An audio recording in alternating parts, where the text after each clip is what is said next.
नमस्कार मित्रांनो, स्वागत आहे तुमचं आपल्या कृषी अपडेट यूट्यूब चॅनलवरती।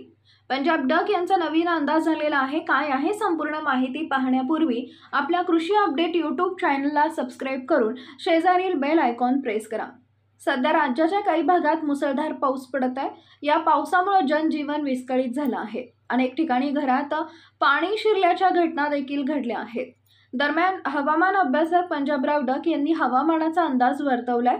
पुढील 3 दिवस राज्यात पावसाचा जोर कायम राहणार असल्याचा अंदाज पंजाबराव डकांनी वर्तवलाय। मराठवाडा, पश्चिम महाराष्ट्र, उत्तर महाराष्ट्रात पावसाचा जोर अधिक राहणार असल्याचे डक म्हणाले।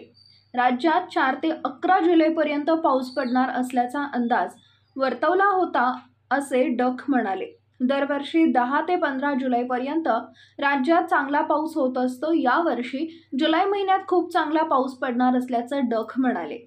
यावर्षी जुलै महिन्यात 2 लो प्रेशर येणार आहे, त्यामुळे चांगला पाऊस पडणार आहे। राज्यात 13 जुलैपासून 25 जुलैपर्यंत 2 कमी दाबाचे पट्टे तयार होणार आहेत, त्यामुळे चांगला पाऊस पडणार आहे। बऱ्याच ठिकाणी सोयाबीनची पानं पिवळी पडत आहेत, अशा ठिकाणी शेतकऱ्यांनी फवारणी करावी असं पंजाबराव डक म्हणाले। एकदम राज्यातील पाऊस कमी होणार नाही, भाग बदलत पाऊस पडत राहणार असल्याची माहिती पंजाबराव डकांनी दिली आहे। मात्र 7, 8 आणि 9 जुलैला राज्यात मुसळधार पाऊस पडून नदी नाले ओढून भरून वाहणार असल्याचं पंजाबराव डक म्हणाले।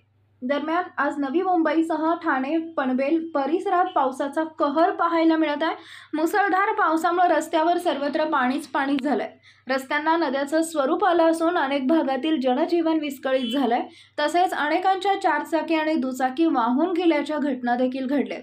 तर काही नागरिकांनी घराच्या मध्ये पाणी शिरलंय। या पार्श्वभूमीवर प्रशासनाने नागरिकांना योग्य ती खबरदारी घेण्याच्या सूचना दिल्या आहेत।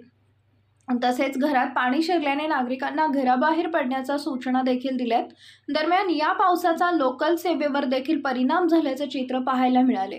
तसेच रस्त्यावर अनेक ठिकाणी पाणी साचल्यामुळे वाहतुकीत मोठे अडथळे निर्माण झाले होते। यापुढील हवामान अंदाज पाहण्यासाठी आपल्या कृषी अपडेट यूट्यूब चॅनलला सबस्क्राइब करा। धन्यवाद।